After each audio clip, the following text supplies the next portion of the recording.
Hello my dear students, कैसे हैं आप लोग। उम्मीद करता हूँ कि सब लोग स्वस्थ होंगे और मस्त होंगे। तो प्यारे बच्चों, आज हम लोग पढ़ने जा रहे हैं मॉडल्स। ठीक है। इंग्लिश ग्रामर में अपना एक टॉपिक होता है मॉडल्स का। ठीक है। तो मॉडल्स जो कि अपनी डेली लाइफ में भी यूज किया जाता है और अपनी इंग्लिश ग्रामर में भी यूज किया जाता है, तो अपने लिए बड़ा ही हेल्पफुल टॉपिक है। तो मैं एक बात करूँ, देखो मॉडल्स जिनको ऑक्सिलरीज कहते हैं। ठीक है। सबसे पहले तो ये नोट कर लो कि आप ये होती क्या है ऑक्सिलरीज। ठीक है ना। अब देखो ऑक्सिलरीज जो होती है ना, वो कौन कौन सी होती हैं। यानी कि वर्ब्स है ना, जो कि टू टाइप्स होते हैं वर्ब्स के। कौन कौन से? प्रिंसिपल वर्ब्स और ऑक्सिलरी वर्ब्स। ठीक है। अब ऑक्सिलरी वर्ब कौन सी होती है? ऑक्सिलरी वर्ब होती है, टोटल होती है यहाँ पर 24 ऑक्सिलरी वर्ब है। ये जो दे रखे हैं वो सारी की सारी ऑक्सिलरी वर्ब है। ठीक है। इसमें प्रेजेंट टेंस की भी और पास्ट टेंस की, कहने का मतलब अपने मॉडल्स सारे के सारे इसमें भी आ जाएंगे, पास्ट और प्रेजेंट में। अब बात करते हैं कि ऑक्सिलरी वर्ब्स के भी दो काइंड है, उसके भी दो प्रकार हैं। ऊपर देखा ना अपन ने, वर्ब्स के दो काइंड है, कौन कौन से? प्रिंसिपल वर्ब्स और ऑक्सिलरी वर्ब्स। अब ऑक्सिलरी वर्ब्स के भी दो काइंड है, प्राइमरी ऑक्सिलरीज और मॉडल ऑक्सिलरीज। आज हम पढ़ेंगे मॉडल ऑक्सिलरीज के बारे में। ठीक है। तो अपना टॉपिक जो है मॉडल का, वो ये है कि मॉडल ऑक्सिलरीज के बारे में आज हम पढ़ेंगे। ठीक है।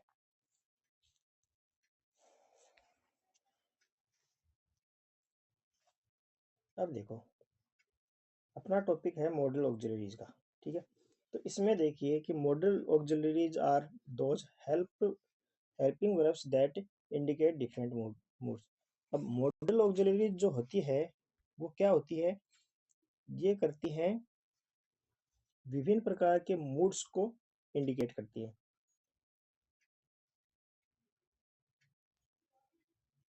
They represent the way of manner in which a speaker express his attitude towards a situation।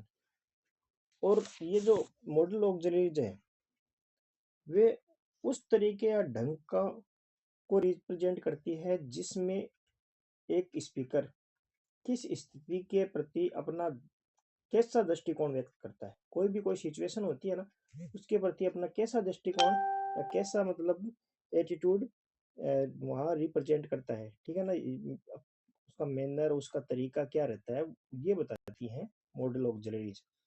अब देखो, अब दृष्टिकोण कौन कौन से हो सकते हैं उसके। ठीक है ना। तो जैसे एबिलिटी हो, क्षमता, पॉसिबिलिटी संभावना, परमिशन यानी अनुमति, ओब्लिगेशन बाध्यता, नेसेसिटी आवश्यकता। ठीक है ना। ये सारी प्रोहिबिशन, लाइक्लीहुड, ये सारी की सारी क्या है? उसके एटीट्यूड है, जो किस एटीट्यूड में वो है, कैसा एटीट्यूड वो एक्सप्रेस करता है सिचुएशन के अकॉर्डिंग। अब टोटल मॉडल ऑक्सिलरीज है ना, वो है 13। अपने जो ग्रामर में पढ़ते हैं वो 13 तरीके की मॉडल ऑक्सिलरीज है। अब वो कौन कौन सी हैं? तो यहाँ देखो, shall, will, can, may, should, would, could, might, must, ought to, use to, dare, need. ठीक है ना। ये सारी मॉडल ऑक्सिलरीज है। तो ये मॉडल ऑक्सिलरीज वे साइक्रिया है जो विभिन्न मनोदशाओं या अवधारणाओं कॉन्सेप्ट को व्यक्त करती है। इनका प्रयोग वर्तमान काल की मुख्य क्रियाओं के साथ होता है और ये नकारात्मक या नोट के साथ जुड़ करके कॉन्ट्रैक्टेड यानी संक्षिप्त रूप बनाते हैं। जैसे कैन प्लस नोट बन करके कांट भी हो सकता है। मे प्लस नोट मैं नोट नहीं बोलेंगे, मेंट है ना। विल नोट को वॉन्ट, मस्ट नोट को मस्टंट, मसंट। ठीक है ना। ये इस तरीके से। ये देखो, इनका नेगेटिव रूप भी आपको यहाँ दिख जाएगा। देखो, कैन को क्या कह सकते हैं? कांट लास्ट में ना। और कुड को कुडंट, कुड नोट नहीं बोलेंगे, कुडंट। अब इस तरीके से अपन इनका नेगेटिव भी बना सकते हैं संक्षिप्त रूप में। ये जो टेबल है इसमें आप देख सकते हो। ठीक है ना। सारी सारी 13 मॉडल्स है, 13 तरीके की जो भी अपन ग्रामर में होती है अपनी मॉडल्स, वो सारी सारी इसमें है। अब आ जाओ अपनी फर्स्ट मॉडल कैन में। अपना जो फर्स्ट मॉडल है कैन, अब एग्जाम के पॉइंट ऑफ व्यू से मैं आपको बता दूं कि सबसे important can, could, may, might, will, would, must, ये ज़्यादातर क्या होते हैं, इम्पोर्टेंट रहते हैं। तो कैन जो होता है ना, उसका यूज़ हम कैसे करते हैं, कब करते हैं, तो यहाँ देखेंगे अपन। तो सबसे ऊपर दे रखा है कि कैन का यूज कब करते हैं। जैसे आपको सेंटेंस में दे रखी हो एबिलिटी, एबिलिटी दे रखी हो, कैपेसिटी दे रखी हो, पावर दे रखी हो, तो वहां पर अपन कैन का यूज करते हैं। जैसे अपना एक सेंटेंस है, he can speak English well, वह अच्छे से इंग्लिश बोल सकता है। तो यह उसके अंदर योग्यता है, उसके अंदर यह योग्यता है कि वह अच्छी इंग्लिश बोल सकता है। ठीक है ना, ये योग्यता है। अगला क्वेश्चन है कि ही कैन स्विम, वह तैर सकता है। अब यह वह जानता है, नाउ हाउ टू, कि वह जानता है तैरना कैसे है। ठीक है ना, यह उसके अंदर कैपेसिटी मान लो कि क्षमता है तैरने की। ठीक है ना, वह जानता है, जानने की क्षमता है उसके अंदर कि कैसे तैरना है। अगला है I can lift this box, ये उसके अंदर पावर है, ये उसके अंदर शक्ति है। तो यहाँ पर भी अपन यूज करेंगे कैन का, यानी कि किसी के अंदर पावर हो कि वह इस चीज को उठा सकता है, वह ऐसा कर सकता है। ठीक है, तो वहां पर कैन का यूज करते हैं। अगला क्वेश्चन है, अगला है पॉसिबिलिटी व्यक्त करने के लिए, यानी संभावना व्यक्त करने के लिए भी कैन का यूज किया जाता है।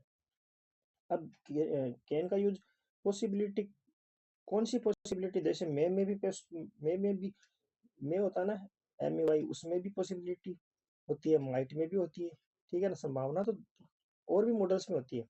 लेकिन कैन का यूज तब करेंगे जब इंटेरोगेटिव सेंटेंस हो या नेगेटिव हो, तब हम कैन का यूज करेंगे पॉसिबिलिटी व्यक्त करने के लिए। जैसे कि अपना एक सेंटेंस देखते हैं, दैट कांट बी ट्रू, ये सच नहीं हो सकता। ठीक है ना। अगला है can he be a rich man, क्या वह एक अमीर आदमी हो सकता है। देखो यहाँ पर देखो, पहले में तो नेगेटिव सेंटेंस को में पॉसिबिलिटी व्यक्त किया अपन ने, अगले में क्वेश्चन, मतलब क्वेश्चन किया कि इंटरोगेटिव क्वेश्चन हो गया कि कैन ही, क्या वह एक रिच आदमी हो सकता है। अगला है व्हाट यू से कांट बी ट्रू, कि तुम जो कह रहे हो सत्य नहीं हो सकता। तो यहाँ पर कांट आ गया तो नेगेटिव। तो यहाँ पर अपन देखेंगे इंट्रोगेटिव और नेगेटिव जो सेंटेंस होते हैं, और उनमें अगर संभावना की बात की जा रही हो, तो वहां पर भी अपन किसका यूज करेंगे, कैन का यूज करेंगे।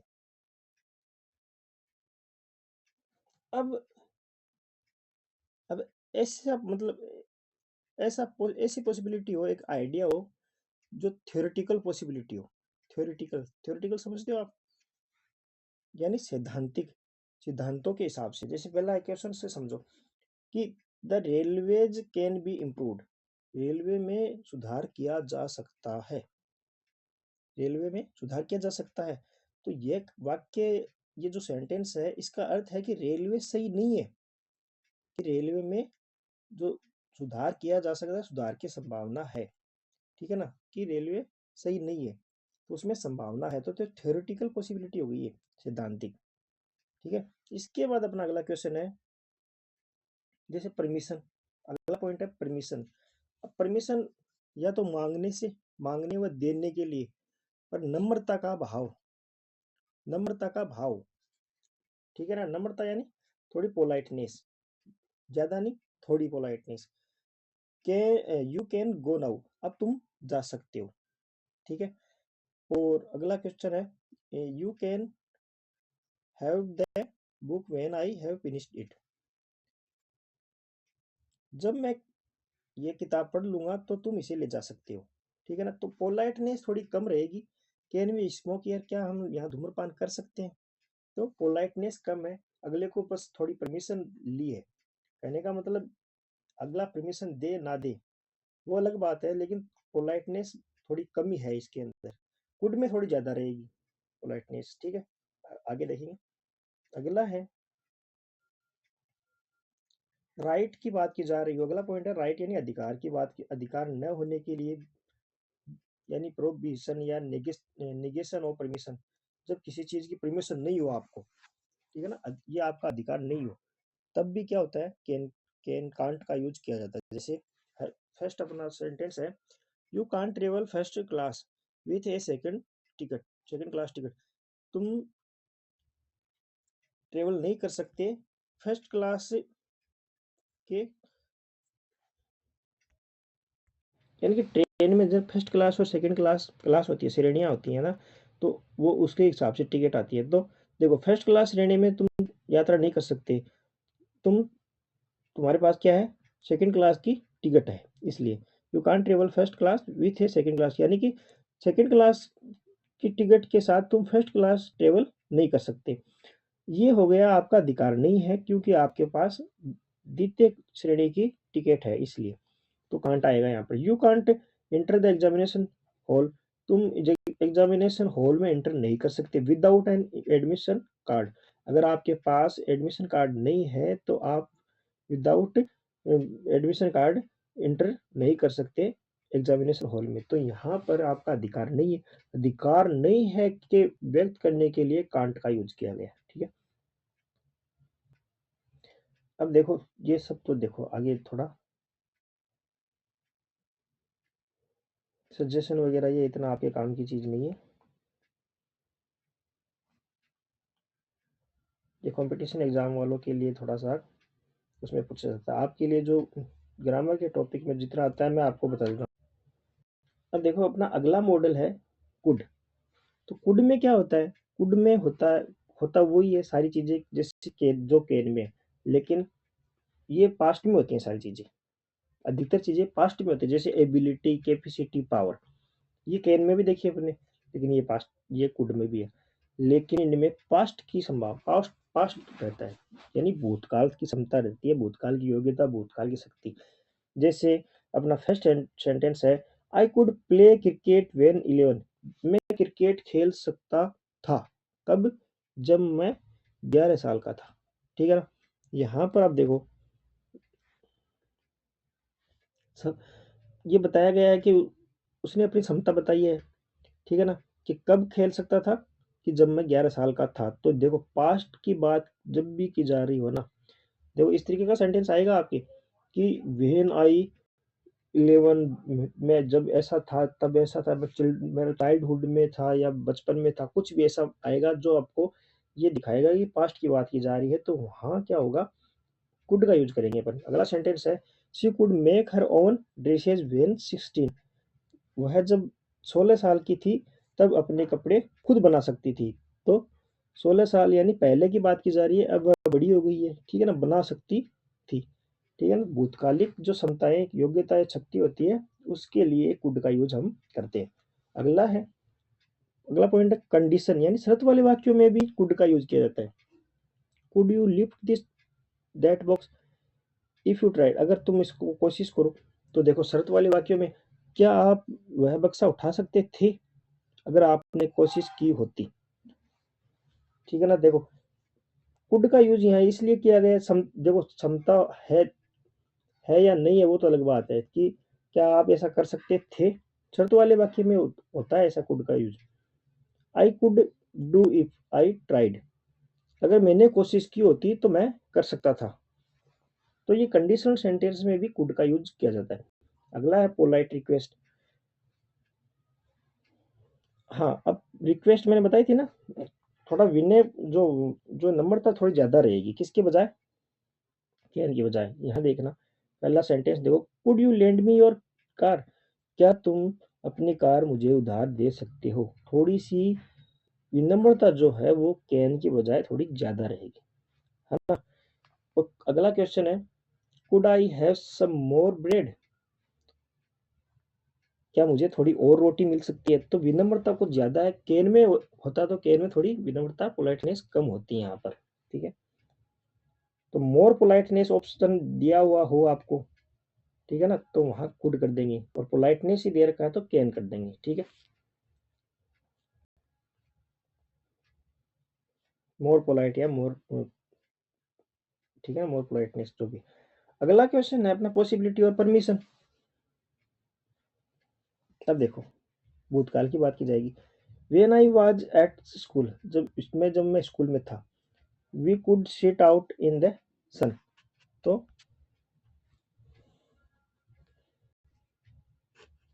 जब मैं स्कूल में था हम इस धूप में बैठ सकते थे। तो पहले की बात की जा रही है, तो स्कूल में पहले था तो कुड आएगा यहाँ पर। वो तो अगर यही मान लो आप तो कि पास्ट की जब बात की जा रही हो, एबिलिटी, परमिशन, पॉसिबिलिटी, है ना, पावर वगैरह दे रखे हो, तो आप वहां कुड कर देना। ठीक है, अब देखो अगला है। हाँ,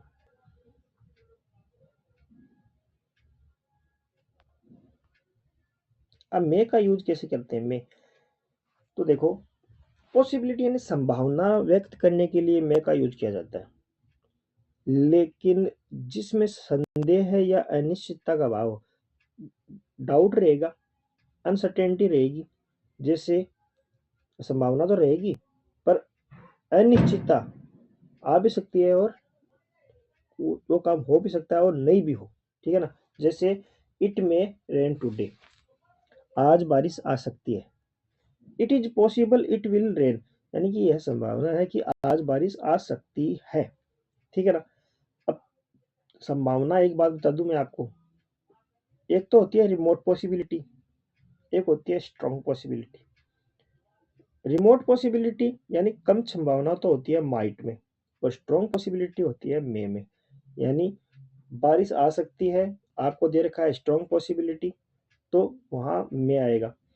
और अगर दे रखा है रिमोट पॉसिबिलिटी, बारिश आ सकती है ऐसा सेंटेंस में दे रखा है, तो वहां आएगा माइट।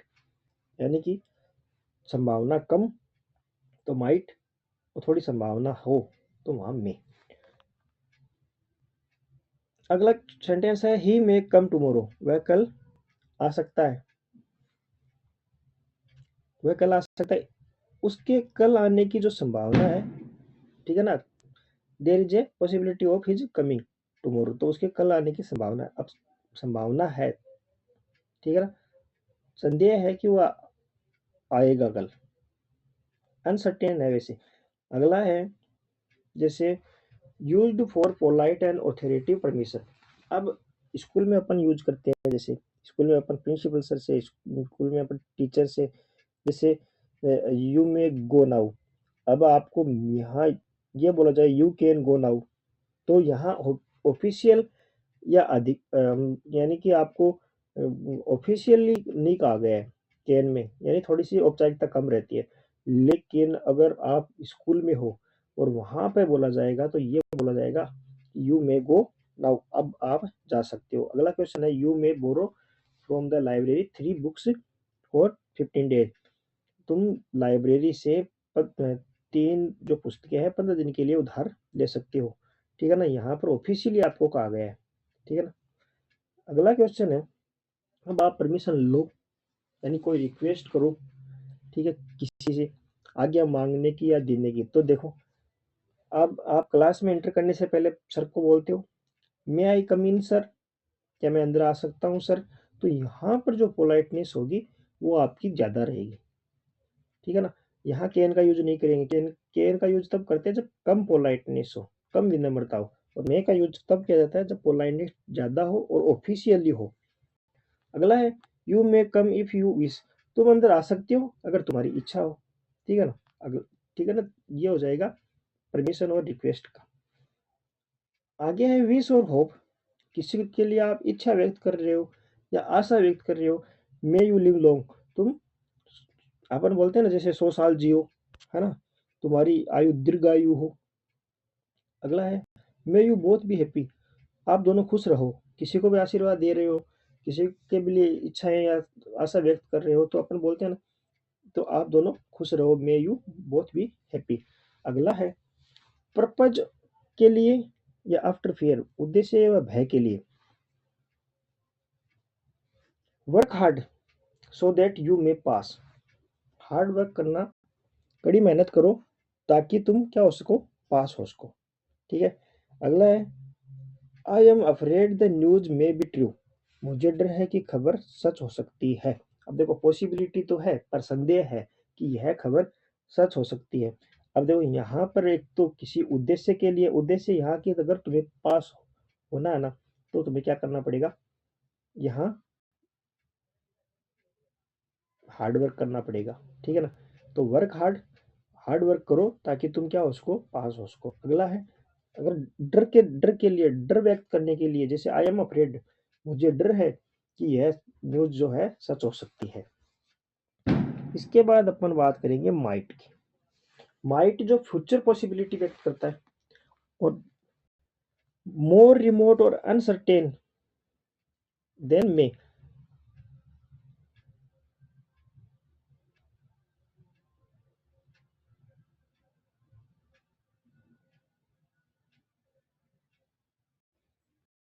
तो अगर हम माइट की बात करें, तो मोर रिमोट और अनसर्टेन देन मे से बहुत कम संभावना हो, ठीक है। जैसे अपना पहला सेंटेंस में समझ लो आप, we might win 5 lakh in lottery. अब पॉसिबिलिटी है रिमोट। देखो इस तरीके से सेंटेंस में आएगा, रिमोट पॉसिबिलिटी लिखा हुआ, तो वहां आपको यहाँ माइट कर देना है। और यहाँ लिखा होता ना स्ट्रॉन्ग पॉसिबिलिटी, तो आपको करना था मे। अगला क्वेश्चन है, यहाँ देखो ये रिमोट पॉसिबिलिटी लिखा हुआ है, तो इसलिए अपन को क्या करना है, यहाँ माइट, ठीक है। इसके बाद है अगला sentence, it my rain before evening, कि शाम से पहले बारिश हो सकती है, तो आपको छाता ले लेना चाहिए। बारिश हो सकती है, संभावना है कम, ठीक है ना, तो आपको छाता ले लेना चाहिए। कहने का मतलब बारिश आ सकती है, संभावना है, पर संभावना रहेगी कम, ठीक है। और मे होता है वहां पर बारिश संभावना रहती है ज्यादा। अगला है रिक्वेस्ट में, प्रार्थना के लिए, you might do me A favour, तुम आप मुझ पर एक एहसान कर सकते हो, ठीक है ना। रिक्वेस्ट की जाए वहां पर, तब वहां पर क्या होता है, उसी तरीके से जैसे कैन में पोलाइटनेस कम होती है, ठीक है ना, और गुड में पोलाइटनेस ज्यादा होती है। तो यहाँ पर क्या तुम मेरे पे एक एहसान कर सकते हो, तो यहाँ पे पोलाइटनेस के साथ कहा गया है, ठीक है। अगला है पर्पज, उद्देश्य के लिए, पर पास्ट टेंस में हो उद्देश्य भी। He died so that other might live, वह मर गया ताकि दूसरे जीवित रह सके, ठीक है। अगला है Raman worked hard so that he might get A first.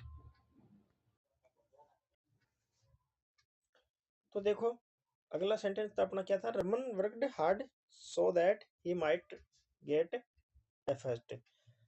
Raman ने कड़ी मेहनत की, इसलिए की ताकि उसे फर्स्ट मिल सके, फर्स्ट श्रेणी मिल सके, यानी फर्स्ट डिवीजन मिल सके। अब देखो उद्देश्य है उसका, क्या उद्देश्य है, कि उसे फर्स्ट डिवीजन चाहिए, ठीक है ना, और वह फर्स्ट आ सके। ऊपर था, वह क्यों मरा, क्योंकि और जीवित रह सके, तो उसका उद्देश्य है। लेकिन दोनों ही काम पास्ट में हुए हैं, इसलिए यहाँ पर अपना मॉडल आएगा माइट। अगला है, अगर इनडायरेक्ट स्पीच में भी मॉडल्स की बात की जाए और पास्ट की बात हो रही हो, जैसे he asked me if he might borrow my scooter, कि उसने मुझसे पूछा कि क्या वह मेरा स्कूटर उधार ले सकता है, तो वहां भी क्या होगा, पास्ट टेंस की बात की जा रही हो, तो वहां भी माइट आएगा। तो ये तो आपके काम की चीज नहीं है, आप तो इस पे ध्यान मत दो इतना। मैं, हाँ, आगे आप आओ सेल में। आपके आने वाली जो चीजें हैं, मैं आपको वो बता देता हूँ। अगला है सेल। अब मान लो सेल की बात की जा रही है, सेल मॉडल हो, तो वहां पर देखो कौन कौन से जो आपको सेंटेंस के आगे मिल सकते हैं, जैसे प्रोमिस मिल सकता है, threat, determiner, nation, in second and third person की बात की जा रही हो, ठीक है ना। जैसे कोई वादा किया गया हो, धमकी हो, निश्चय व्यक्त करता हो, जैसे अपना फर्स्ट सेंटेंस है, you shall have the money on Friday,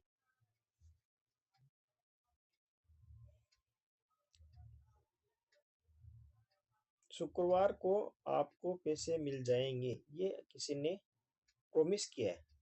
अब प्रोमिस जब किया जाता है, तो वहां पर आता है सेल, ठीक है ना। अगला सेंटेंस है कि anyone found guilty shall be shot dead, कि दोषी पाए जाने वाले किसी भी व्यक्ति को गोली मार दी जाएगी।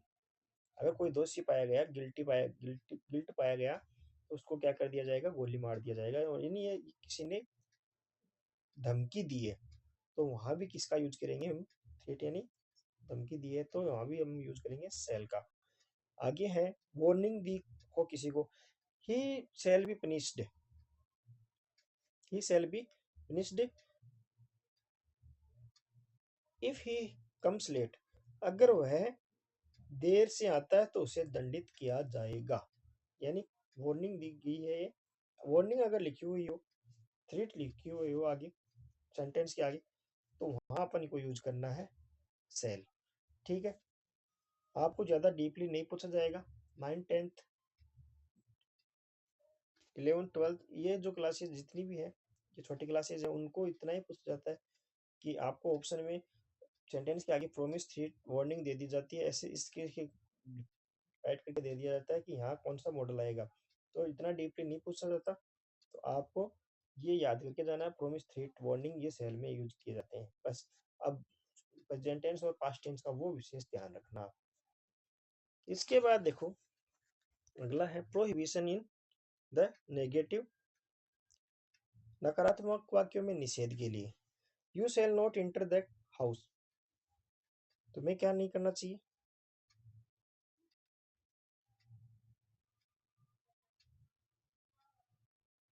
तुम्हें घर तुम घर में प्रवेश नहीं करोगे, तुम घर में प्रवेश नहीं करोगे, तो you shall not enter the house.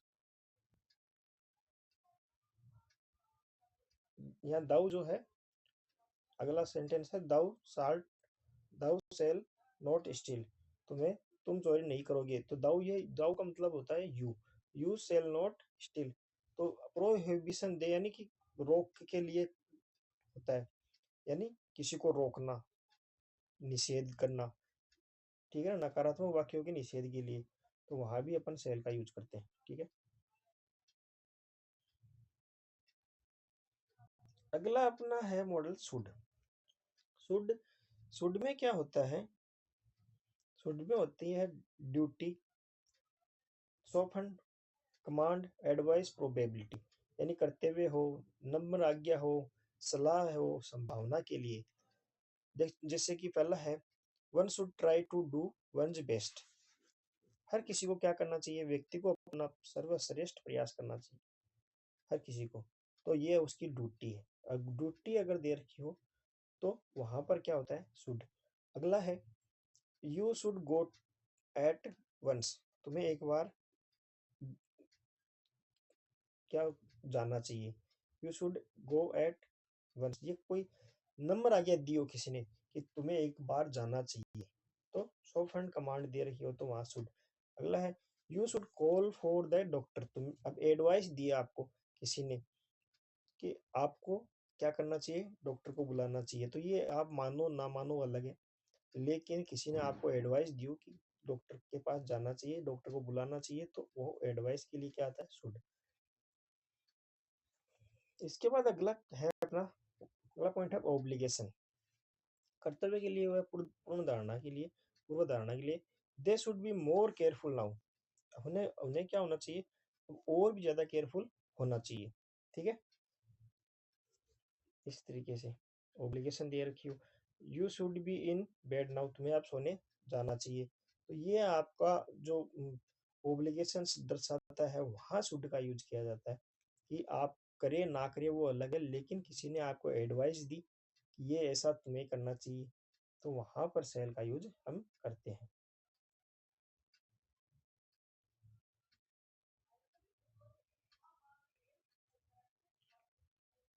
अब पर्पज यानी उद्देश्य को व्यक्त करने के लिए, जैसे एक सेंटेंस है अपना,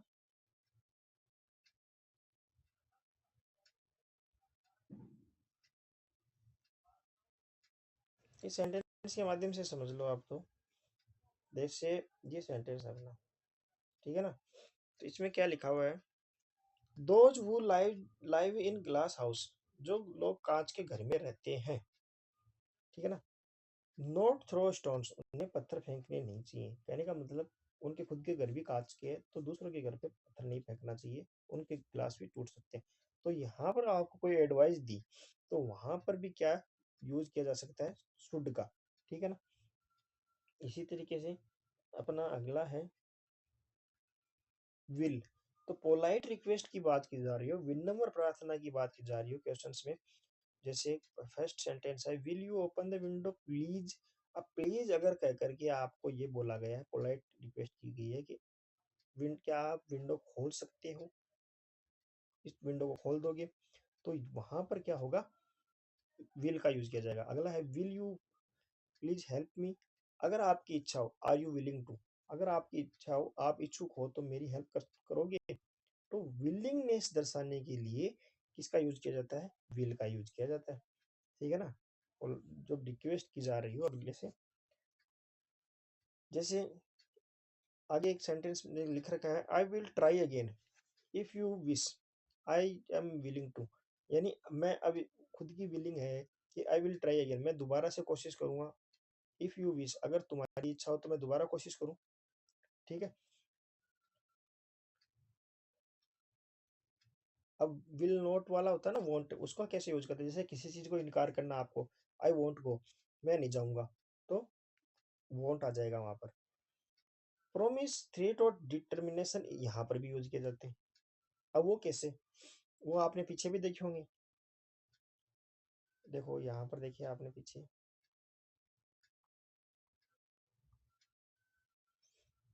ये रहे सेल में। अब सेल में किस तरीके के देखे थे, और अब बिल में देखना आप। ठीक है ना। वहाँ सेकंड और थर्ड पर्सन के लिए थे, और इसमें देखना। अब बात की जा रही हो खुद की, वहां तो सेकंड पर्सन और थर्ड पर्सन की बात की जाएगी, यहाँ विल का प्रयोग किया जाएगा फर्स्ट पर्सन के लिए। जैसे आप किसी चीज के प्रति दृढ़ निश्चयी हो, I will not permit it, मैं इसकी बिल्कुल भी क्या नहीं दूंगा, परमिशन नहीं दूंगा। ठीक है। तो डिटर्मिनेशन है, ये आपका दृढ़ निश्चय है। अगला सेंटेंस है, आई विल पनिश यू, मैं तुम्हें दंडित करूंगा, मैं तुम्हें दंडित करूंगा if you don't do your work. या आपने किसी को, अगर आपने खुद ने किसी को वार्न किया है, तो वहां आएगा विल। ठीक है। I will give you my book, मैं तुझे अपनी बुक दूंगा, ये आपने उससे क्या किया, प्रोमिस किया। अब देखो वहां तो कोई तीसरा आदमी दूसरे आदमी के लिए की बात कर रहा था कि मैं उसको मार दूंगा, मैं उसको गोली मार दूंगा, मैं ऐसा कर दूंगा। अपन बात कर रहे हैं किसी दूसरे तीसरे आदमी की। अब यहाँ बात की जा रही है खुद की, कि मैं खुद ऐसा करूंगा, मैं खुद मुझसे वादा कर रहा हूँ, तो डिटर्मिनेशन है या वार्न कर रहा हूँ, तो वहां आएगा विल। अब हैबिट की बात की जा रही हो, जैसे बॉयज विल बी बॉयज, लड़के तो लड़के होते हैं, ये किसी की आदत होती है। Some girls will come late, कुछ लड़कियां होती हैं जिनकी आदत होती है वो लेट आती हैं। My husband will drop us on the carpet, मेरे जो हस्बैंड है वो आस गिरा देते हैं कारपेट पे। तो ओबिस्टिनेट इंसिस्टेंस है, कि वो उनकी एक जिद होती है, जानबूझ के करते हैं, या आदत होती है उनकी, तो वहां पर अपन विल का यूज करते हैं। ठीक है। अब अगर बात की जा रही हो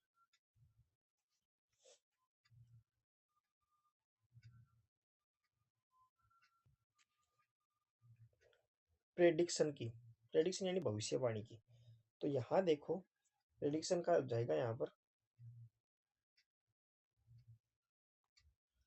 the store will remain open till 10 PM। ये आपने भविष्यवाणी की, द की भविष्यवाणी का मतलब यहाँ पर आपने बोला कि store will remain open till 10 बजे तक खुला रहेगा। कि आपने किसी को बोला ऐसा कि स्टोर जो है वो इतने बजे तक खुला रहेगा, ये आपने भविष्यवाणी प्रेडिक्ट किया किसी के साथ, तो वहां भी अपन यूज करेंगे विल का। आगे है पोलाइट रिक्वेस्ट, यानी पोलाइट रिक्वेस्ट जो होती है, विनम्र प्रार्थना, वो कम अधिकार में वुड वुड का यूज करेंगे। तो वुड का देखो, विल के बाद अपन वुड की बात करेंगे।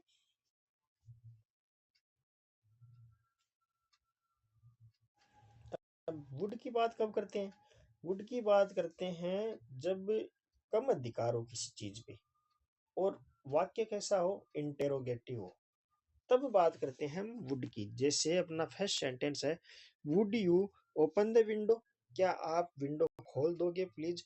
अब देखो यहाँ अगर विल होता ना, तो अधिकार आपका उन पे ज्यादा रहेगा कि आप उसको उनको बोलोगे और वो करेंगे। और आपका अधिकार कम है कि आपने बोला और वो करें भी और नहीं भी करें, तो वहां आता है वुड। और अगर आपने बोला तो संभावना ज्यादा है वो काम करने की, तो वहां आएगा विल। देखो इन तीन सेंटेंस के माध्यम से मैं आपको समझा देता हूँ। जैसे पहले सेंटेंस में किसी को बोला कि ये आप विंडो खोलोगे, तो वहां पर वुड क्यों आया, कि अधिकार किसी पे कम है और इंटेरोगेटिव सेंटेंस है। ठीक है, तब आ गया वुड। अगला है, would you bring me a glass of water to mother. Mother से कहा कि आप मेरे लिए क्या लाओगे, क्या एक ग्लास ऑफ वाटर। ठीक है ना। अब संभावना देखो यहाँ पर आपकी मदर आपको दे या नहीं दे वो अलग बात है। वैसे तो सबकी मदर यही है, आपको लाकर ही देगी। लेकिन आपका अधिकार है क्या इतना कि भाई मदर से आप गिलास, पानी का गिलास मंगवा सको। नहीं ना। अगला सेंटेंस क्या कहता है, will you bring me a glass of water, वो भी वाइफ से। तो यहाँ देखो क्या हुआ कि आपका अधिकार है उनपे, वो डेफिनेटली आपको लाकर देगी। ठीक है ना। तो ये यहाँ विल आया। कम जो अधिकार हो वहां पर वुड, ज्यादा अधिकार हो वहां पर विल। बस इतना समझ लो। और ज्यादातर इंटरोगेटिव में वुड आता है, पर अगर अधिकार ज्यादा है तब विल आता है, और अधिकार कम है तब वुड आता है। अब किसी की पास्ट हैबिट यानी विगत आदत के लिए, जैसे he would sit for hours watching the ships, कि शिप्स को देखने के लिए वह क्या करता था, घंटों बैठा करता था। पहले की बात की जा रही हो। He would blame Raman for everything, वो हर चीज के लिए क्या रमन को ब्लेम करता था। तो पहले की बात की जा रही हो, उनकी उसकी एक आदत है वहां बैठने की, उसका उस पर ब्लेम करने की, तो वहां वुड का यूज किया जाए जाता है। ठीक है। अब मस्ट की बात करें। मस्ट देखो, मस्ट जो मॉडल होता है ना, वो आता है ओब्लिगेशन के लिए, कंपल्जन के लिए, नेसेसिटी के लिए, यानी किसी चीज के लिए बाध्यता हो, अनिवार्यता हो या आवश्यकता हो। जैसे अपना, अब देखो यहाँ पर क्या होगा मस्ट में। देखो, we must pay our taxes, हमें क्या करना चाहिए, हमें हमारे टैक्स पे करना चाहिए। सोल्जर्स मस्ट ओबे ऑर्डर्स, सोल्जर्स को आज्ञा।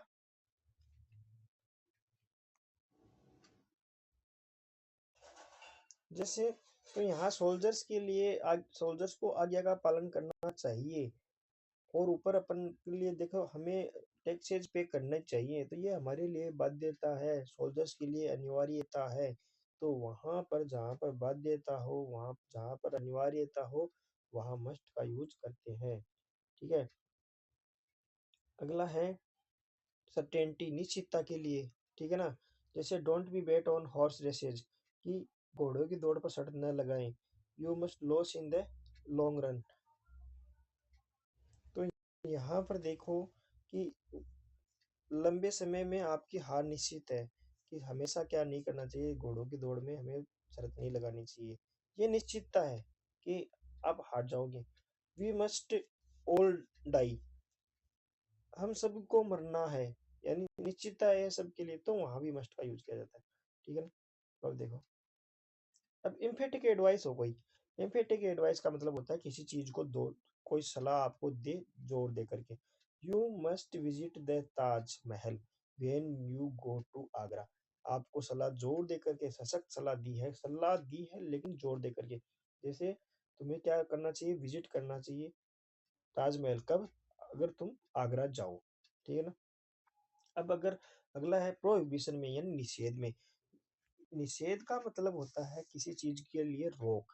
जैसे वहां मस्ट नोट का यूज किया जाता है, visitors must note plug flowers, यानी घूमने आने वाले आगंतुक जो भी हैं, उन्हें उनको फ्लावर्स नहीं तोड़ने चाहिए। मस्ट नोट यानी निषेध है, यानी आप किसी पार्क में गए हुए हो, वहां पर लिखा हुआ होगा प्रोहिबिशन, यानी निषेध है, ये काम आपको नहीं करना है।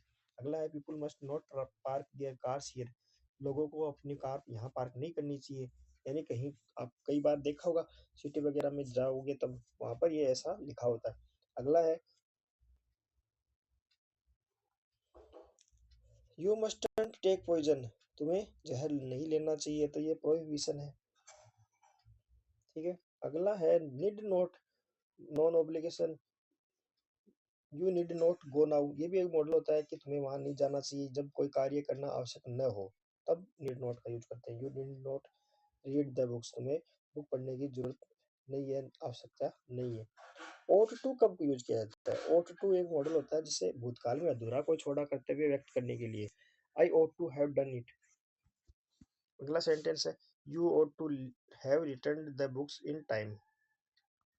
अब देखो दोनों सेंटेंस में एक चीज दे रखी है कि भूतकाल में कोई आपने कोई कार्य अधूरा छोड़ा है। जैसे आई ought to have done it, कि मुझे यह करना चाहिए था, यानी मैंने नहीं किया। पीछे पास्ट में मैंने नहीं किया लेकिन मुझे करना चाहिए था, तो तब ought to यूज किए करते हैं।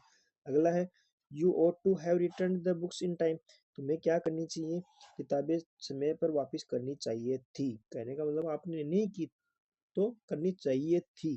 कि यहाँ भूतकाल का अधूरा जो छोड़ा कर्तव्य व्यक्त करने के लिए ought to का यूज करते हैं। अगला है ऑब्लिगेशन और ड्यूटी। तो वहां पर देखो you ought to obey your parents, आपको क्या करना चाहिए, आपको अपने पेरेंट्स का कहना मानना चाहिए।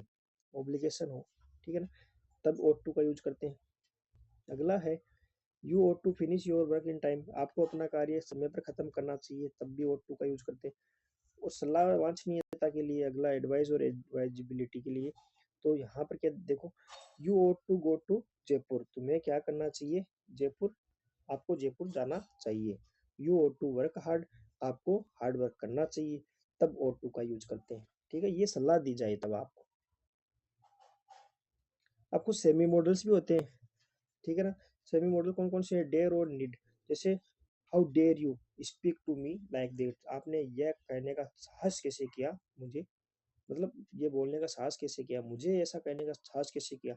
Need he go soon now. तो देखो उसे प्रेस ही, उसे क्या, how dare you speak to me like that, कि तुझे मुझसे इस तरह बात करने की हिम्मत कैसे करते हो, तुम मुझसे ऐसे बात करने की हिम्मत कैसे करते हो। और अगला है नीड ही गो सो सून, क्या उसे इतनी जल्दी जाने की जरूरत है। नीड की मतलब यानी जरूरत है। और अगला है with me he need not fear, मेरे साथ उसे डरने की कोई जरूरत नहीं है। तो नीडंट या नीड नॉट। अब डेरंट, आई डेरंट रिंग यू अगेन, यानी कि कोई चीज मैं दोबारा कॉल करने की का साहस नहीं कर सकता। तो किसी चीज का लिए नहीं कर सकता, उसके पर्पज से अपन डेयर नॉट का यूज करते हैं, है ना। और नीड नॉट का यूज करते हैं। We needn't worry about that, हमें इसके बारे में चिंता नहीं करनी चाहिए। तो तब हम नीड नॉट और डे नॉट का यूज करते हैं। इसी तरीके से अपने मॉडल्स यहाँ कंप्लीट होते हैं। ऐसे तो मॉडल्स वैसे तो इनका तो वैसे तो बहुत बड़ा जो रूप है वैसे तो, अगर डीपली जाए तो, लेकिन थोड़ा संक्षिप्त रूप में आपको मैंने बता दिया लाइटली कि किस तरीके के एग्जाम में आपके जो छोटी क्लासेज हैं 12th तक आते हैं। कॉम्पिटिटिव एग्जाम की बात करें तो उनमें तो बहुत ज़्यादा डीपली पूछा जाता है। तो आपके लिए इतना समझना ही बहुत काफ़ी है। आपको कैसा लगा मॉडल्स के बारे में वो मुझे कमेंट बॉक्स में बताना, और क्लास को शेयर करना, और सब्सक्राइब लाइक और कमेंट ज़रूर करिएगा। सभी का बहुत बहुत धन्यवाद अपना ये क्लास देखने के लिए। Thank you.